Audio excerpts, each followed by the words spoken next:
Hi friends, welcome to my channel Baby Doc. I'm Dr. Smita and I'm a pediatrician. I'll be talking about breastfeeding today because breastfeeding is the stepping stone of each child's growth and development, and there are certain points and aspects of breastfeeding which we do not know the relevance of, and so we do not end up practicing it, and hence it leads to breastfeeding failure or lactation failure. So it's my attempt to create awareness regarding that. To begin with, when should you start breastfeeding? Well, it should be initiated within 30 minutes of a normal vaginal delivery or 2 hours of a cesarean section. But as a pediatrician, I would say that it should be as soon as the mother and baby both are stable and out of danger, because the initial hours are very crucial, as the baby is very high on its reflexes, and you need to tap or optimally utilize this time to initiate the breastfeeding so that the chance of lactation failure are less.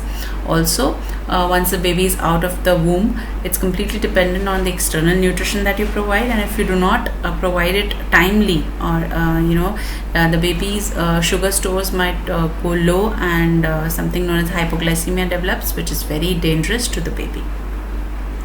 And if you actually search the internet, you'll find the concept of breast crawl, which is gaining a lot of importance these days, wherein the baby is as soon as it is delivered, put onto the mother's lap, and the baby crawls onto the mother's breast and starts sucking.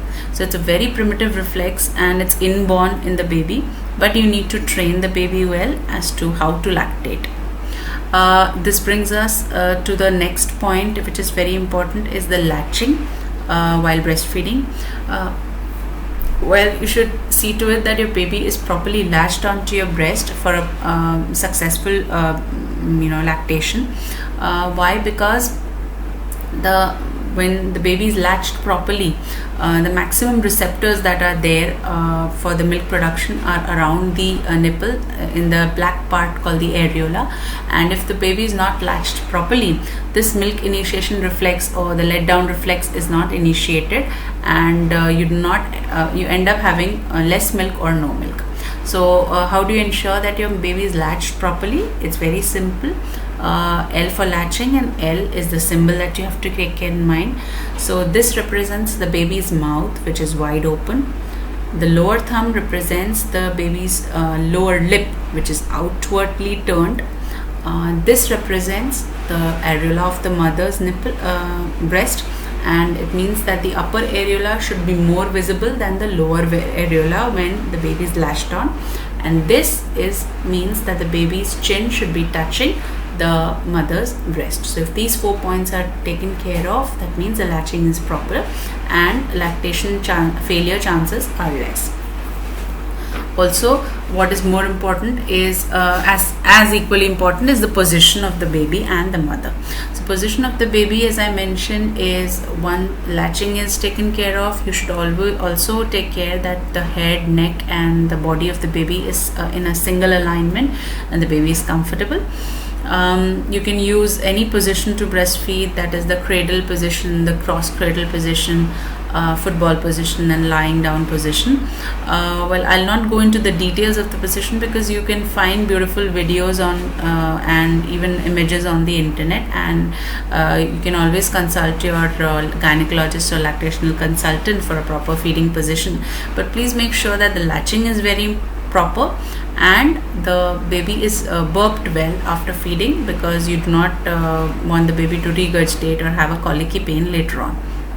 Now, as much as the position of the baby is important, position of the mother is also equally important, because her back should be well supported, and in the initial 2-3 months of breastfeeding, these are long hours and it can take a toll on the back. So make sure that the back is well supported with a good firm pillow. She should be in a stress-free and calm and happy environment.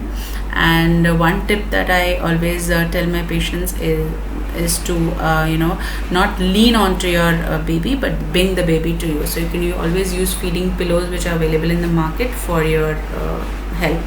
And please make sure As I mentioned, that she should be in a pain-free and stress-free environment, because pain is again a negative influencer, or it has an inhibitory effect on the milk production. So if the mother is in pain, or she is not happy, or she's tensed about how the breast milk is and whether it's sufficient or not, it is not going to do any good to the baby. It will just decrease your breast milk. So please make sure that you do not think about these things, think about the good and positive things. Coming to another aspect is, or till what time should you breastfeed? Well, exclusive breastfeeding should be up to 6 months, and after 6 months you can introduce complementary feeds, and you can continue breastfeeding up to 2 years of life. Now, what does exclusive breastfeeding mean? It means that you do not even offer water to your child, nothing apart from breast milk. Why? Because breast milk is a complete meal in itself. In fact, it has 70% of water also, so you do not need to give extra water to the baby even in the summer months, contrary to the popular belief or myth that I say. So what happens is that if you offer any other food to the baby apart from the breast milk, that much time the baby is not sucking onto the breast, and it just decreases the milk production. Because how many ever lactational supplements are there in the market, and lactagogues are there which increase your milk supply, I would like to tell you that the best thing which increases your milk supply is your baby itself. So the more the baby sucks, the more milk is produced. So please do not get disheartened that the baby is sucking and your milk supply is not established even after 1 week or 2 weeks, or say it will happen in its own time, but you do not have to stop breastfeeding because of that. And having said that, even if you do have to supplement your baby with another formula feed, because even after all trials your breast milk is not sufficient, or say in the initial days when breast milk is trying to get initiated and your baby's requirements are high, please do not offer another formula feed until and unless the breastfeeding is initiated, because otherwise what happens is that there's a nipple confusion, and because sucking from the bottle is very easy, it does not require any effort from the baby, and in fact breastfeeding is a very strenuous activity for the baby. So after giving feeding from bottle, if you offer the breast, the chances are that your baby might not suck onto the breast, and it leads to lactation failure. So even if you are choosing to give a formula milk to supplement your baby's needs, please make sure that you breastfeed your child first for the initial 10-15 minutes at least, and then you give the other milk to the baby. This brings to another aspect as to till what time should you how frequently you should feed. So initially for 2-3 months the baby's requirements and needs are very high, and the metabolism is also high, so they tend to get hungry very fast, so they might need feeds every 1.5 to 2 hours, and later on they might sleep for 3-4 hours later on in the time after say 3 months or something. Now some of you may be asking that my baby feeds for 45 to 50 minutes and then goes off to sleep for the same amount of time, then again wakes up, and so is this normal? And and then later on, maybe say in the daytime or nighttime, sleeps continuously for say 5 to 6 hours. Yes, this is normal. This is known as cluster feeding, and this happens during the growth spurts of the baby, which is around the 2nd week of life. One happens at the 3rd month of life, and then in the 7th month of life. So that is the time when babies continue to suck, and this is actually in fact nature's way of increasing the mother's milk supply, because the more the baby sucks, as I mentioned, the more milk is produced. So it's just baby's way of assuring that its milk supply is not getting depleted. So one more point I want to stress on is something regarding the foremilk and the hindmilk.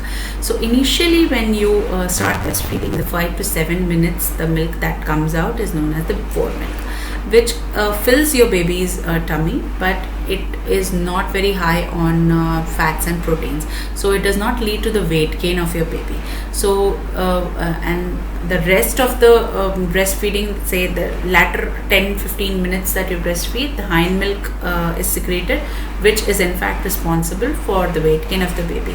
So many of you might have experienced that the baby sucks for 5 to 7 minutes and sleeps off. So you either offer the second breast, or you put the baby to sleep, and then again after half an hour the baby is hungry.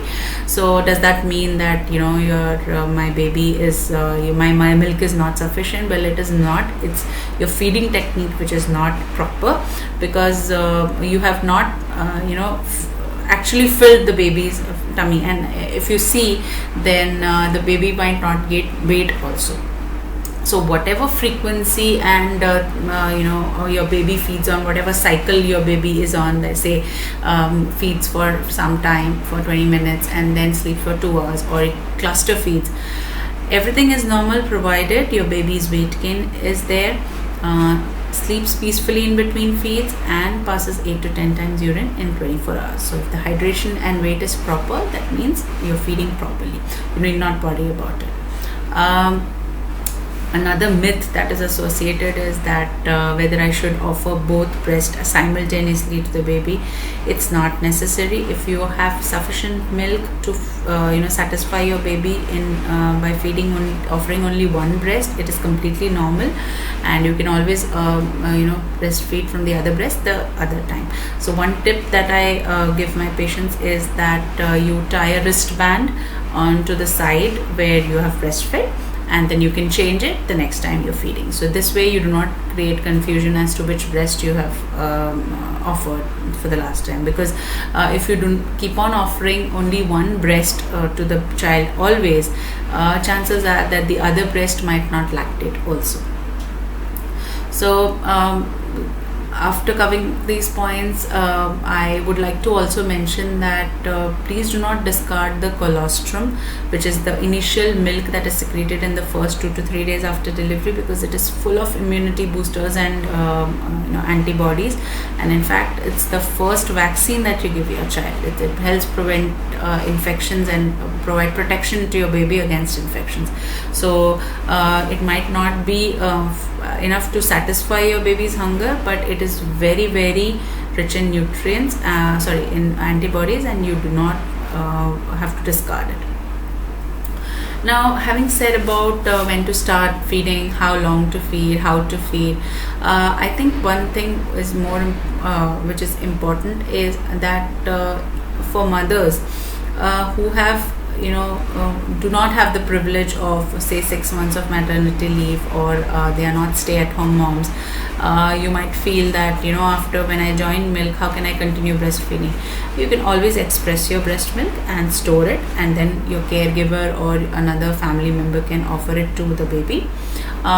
This holds true for even the mothers who are not working, because if you need some relaxation, you can always pump out your extra milk when the baby is sleeping, and then your other parent or anyone who's in your family can give it to the baby.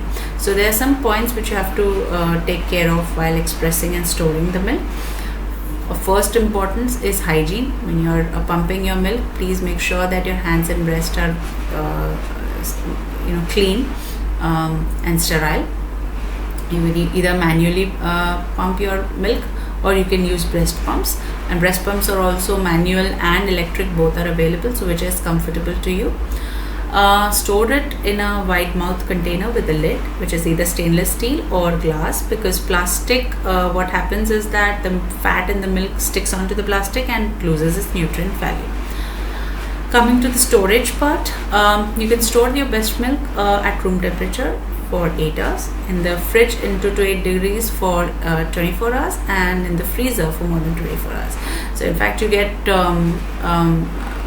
non-plastic coated bags where you can freeze your milk for a long time, which is in fact what happens in the milk banks, donor banks. So once you have stored the milk properly, when you give it to the baby, you need to make sure that you rewarm it and not reheat it. Please make sure that, because reheating the milk like your normal packet milk will lose its nutrient value. So put your milk container and immerse it into a bowl of lukewarm water and let it come to the normal temperature. And if you freeze the milk, thaw it first, let it by putting it in the refrigerator and then bringing it out and rewarming it. Make sure that once you have rewarmed or thawed the milk, you do not refrigerate it or refreeze it respectively, because it loses the nutrient value. So whenever you're taking out the milk, take out only that is required, and in case you've taken out extra, please do not put it back. It should be discarded, because it will the baby will be prone to infections also, and the nutrient value is lost, so there's no point in giving that milk.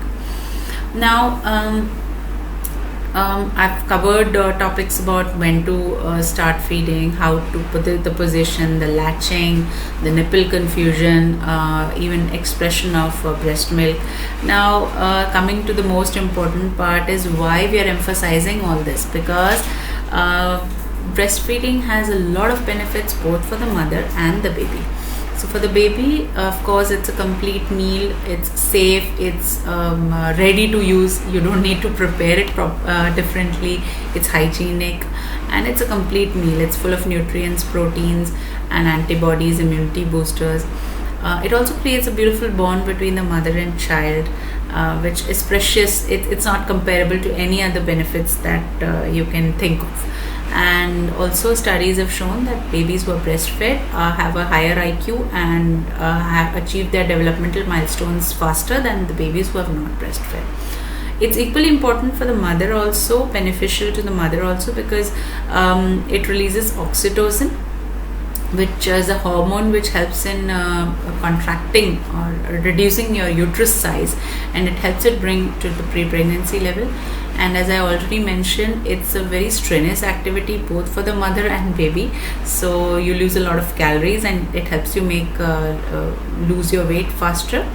And studies again have shown that mothers who breastfeed their children have a less risk of breast cancer than the mothers who do not. So having said all of this, I also want to emphasize on the point that breastfeeding is a very strenuous journey for the mother also. So please take care of the mother as much as you take care of the baby and newborn, because she also needs a lot of support. And as I mentioned, that she should be very happy and stress-free while breastfeeding, otherwise the milk supply will not be there, or it will be less rather. So and make sure that she's fed properly. You need give at least 500 to 600 calories more nutrient value is required in the normal food and the daily food than her daily diet rather. So please make sure that she eats good nutritive food, and support her in any possible way you can, because if you support the mother, she'll be well motivated to breastfeed her child also. Also another myth that is there is that certain foods should be avoided during breastfeeding. Well, I would not say that. If it is uncomfortable to the mother and baby both, then you can avoid. But the more foods that you try during breastfeeding, it's secreted in the breast milk, right? So even your baby is exposed to that much amount of taste and smell, and you end up having a less picky eater later on in life. So it's actually initiation, it's in the beginning only. So the more foods you introduce, the less picky eater your baby will be, and less problems you'll face later on. So there's no such food as to you should avoid during breastfeeding. Also, some of you may ask that what are the contraindications of breastfeeding? Are there any conditions where I should not breastfeed my child? Well, absolute contraindications that would say that wherein you cannot at all breastfeed your child are if you are on cancer medications or on an antipsychotic drugs. Psychiatric medications like say antidepressants or antipsychotics or anything. And of course, for that also you need to consult your gynecologist and pediatrician regarding breastfeeding. So these are the only two scenarios where you can't breastfeed at all. Sometimes you need to withhold breastfeeding for a short time, like as in say if you have a breast abscess or infection wherein you need to stop breastfeeding for a certain time until the infection is healed, and then you can give the breast milk to the baby. So contrary to the belief that if the mother is suffering from cold or fever, she cannot feed the baby because if the baby will also have cold, it's all false. If you have taken proper hygiene measure and if you wear a mask and all, you are not going to spread the virus to the baby. And this holds true for the COVID present scenario also. The mothers who are COVID positive also can breastfeed the child, provided they are maintaining proper hygiene, they are wearing a triple layered mask, and the baby is with the mother only during breastfeeding, and the rest of the time the baby, some other person is taking care of the baby, so that exposure is less. So even COVID-19 is not a contraindication to breastfeeding. Now, having said all of this, there are some mothers who cannot breastfeed due to many reasons. They've tried so much and they can't breastfeed. They can't seem to initiate the breast milk supply in them. Please do not lose hope and do not feel that you're a bad parent, because I've seen cases wherein even after 1.5 months the breast milk supply has started. So please do not give up hope and continue breastfeeding, as I already mentioned, apart from giving your child some other form of nutrition in case your breast milk is less. Because if you as they say, देर आए दुरुस्त आए, या भगवान के घर देर है अंधेर नहीं, it holds true for this also. Because if you continue breastfeeding, one day your breast milk will get initiated, and nothing compares to breast milk. I mean, any other formula feed is not comparable to breast milk. So thank you all for your patient listening. I hope you liked the video, and I have cleared out many important points. And please do like and share the videos, and if you have any questions or any doubts, you can always reach out to me in the comments, and I'll be back soon with another informative video regarding children's growth and development. So until then, take care and stay safe.